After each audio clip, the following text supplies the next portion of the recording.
पूरे इतिहास में सोना हमेशा धन, ताकत और इज्जत की निशानी माना जाता था। लेकिन आज के जमाने में सोना सबसे कीमती चीज नहीं रहा। आज साइंटिस्ट, इन्वेंटर्स और इंडस्ट्रीज ऐसे सब्सटेंस बना रही हैं जो सोने को भी सस्ता बना दे। कुछ चीजें एडवांस टेक्नोलॉजी के लिए जरूरी हैं और कुछ इतनी रेयर जगह मिलती हैं कि सोच कर भी हैरानी हो जाती है। आज हम बात करेंगे कुछ ऐसे नेचुरल सब्सटेंसेस की जो सोने से भी ज्यादा कीमती हैं। अगर आप हमारे इस चैनल पर नए हैं तो चैनल को सब्सक्राइब करना ना भूलिएगा and don't forget to hit the notification bell.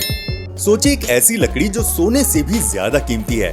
जी हाँ, मैं बात कर रहा हूँ अगार वुड की, जिसे लोग लिक्विड गोल्ड भी कहते हैं। ये खास टाइप की लकड़ी होती है जो एक्वेलेरिया ट्री से मिलती है। लेकिन सबसे इंटरेस्टिंग बात यह है कि ये लकड़ी तभी बनती है जब पेड़ को इन्फेक्शन लगता है। जब पेड़ के अंदर एक फंगस चला जाता है तो अपने आप को बचाने के लिए पेड़ एक अजीब सा डार्क रेजिन बनाता है और वही रेजिन है अगार वुड। इसकी खुशबू इतनी स्ट्रॉन्ग और यूनिक होती है कि इसे परफ्यूम, धूप और रिलीजियस रिचुअल्स में यूज किया जाता है। मिडिल ईस्ट में इसकी खुशबू का क्रेज अलग ही लेवल पर है। लोग इसे ओद के नाम से जानते हैं और लाखों रुपए एक तोला तक दे देते हैं। अगार वुड का एक छोटा सा टुकड़ा भी हजारों में बिकता है। इसका ऑयल, जिसे ओद ऑयल कहते हैं, दुनिया के सबसे रेयर और एक्सपेंसिव नेचुरल ऑयल्स में से एक है। तो नेक्स्ट टाइम अगर आपको कोई बोले कि पैसे क्या पेड़ पर उगते हैं, तो उन्हें बताना कि हाँ, अगार वुड पर उगते हैं।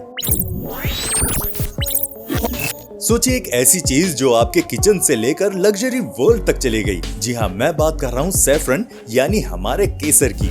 ये छोटे से लाल धागे जैसी चीज दुनिया के सबसे महंगे स्पाइस में माना जाता है। पर पता है क्यों? क्योंकि इसे बनाना बहुत ही मुश्किल है। 1 ग्राम सैफरन निकालने के लिए लगभग 150 से 200 फूल चाहिए होते हैं और हर फूल में सिर्फ 3 छोटे छोटे लाल स्ट्रैंड्स मिलते हैं।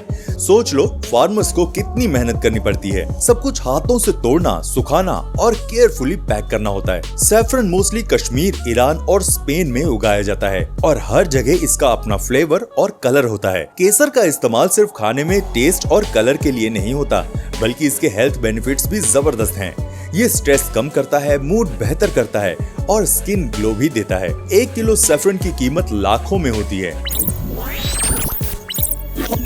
क्या आप सोच सकते हैं कि किसी जानवर की उल्टी भी करोड़ों में बिक सकती है? जी हाँ, मैं बात कर रहा हूँ एम्बरग्रीस की, जिसे लोग फ्लोटिंग गोल्ड भी कहते हैं। और सबसे क्रेजी बात, ये एक्चुअली व्हेल की उल्टी होती है। एम्बरग्रीस एक रेयर वैक्सी सब्सटेंस होता है जो स्पर्म व्हेल के पेट में बनता है। जब व्हेल कुछ हार्ड या अनडाइजेस्टेड चीज खा लेती है तो उसे पचाने के लिए वो अपने अंदर एम्बरग्रीस बनाती है।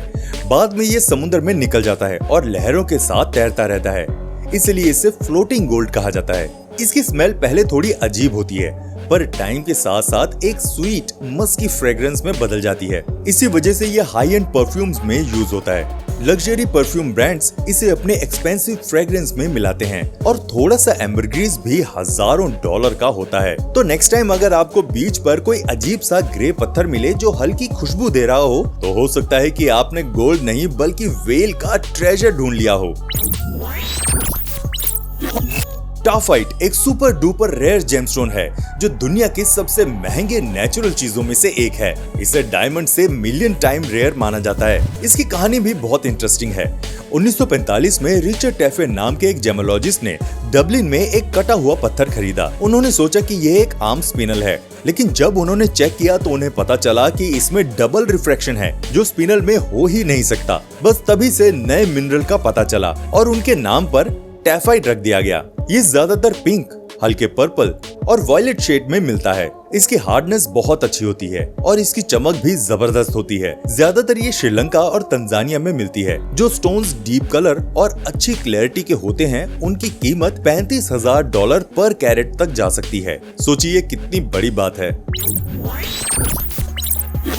पेनाइट को एक टाइम पर दुनिया के सबसे रेयरेस्ट जेमस्टोन का खिताब मिला हुआ था। ये इतना रेयर है कि 2004 तक पूरी दुनिया में सिर्फ 24 ही क्रिस्टल्स मिले थे। आज थोड़े और मिल गए हैं, लेकिन अच्छी क्वालिटी के फेस टेबल स्टोन्स अभी भी बहुत कम हैं। इसकी कहानी 1956 में म्यांमार से शुरू हुई थी, जब British gemologist Arthur CD Pain ने इसे गलती से रूबी समझ लिया था। जब इसकी जांच हुई तो ये एक बिल्कुल नया मिनरल निकला और उनके नाम पर पेनाइट कहलाया। ये अक्सर डीप रेड से ब्राउनिश रेड या ऑरेंज रेड कलर की होती है। इसकी कंपोजिशन भी बहुत यूनिक है क्योंकि इसमें जिरकोनियम और बोरोन जैसे एलिमेंट्स एक साथ मिलते हैं। जो नेचर में बहुत कम होता है।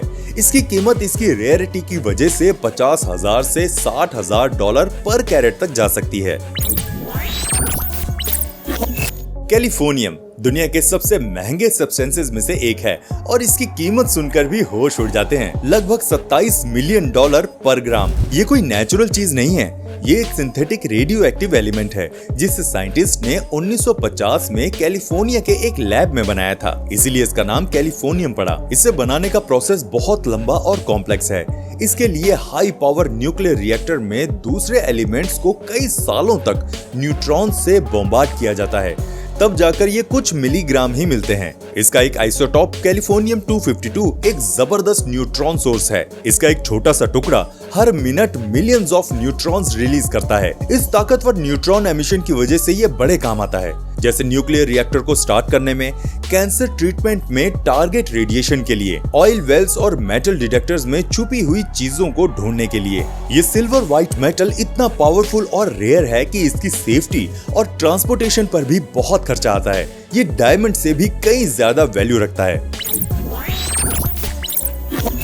आपने बिच्छू को तो जरूर देखा होगा, लेकिन क्या आपको पता है कि इसका जहर दुनिया का सबसे महंगा लिक्विड है? इसकी कीमत $39 मिलियन पर गैलन हो सकती है। सबसे पहले तो इसको निकालना बहुत ही मुश्किल है।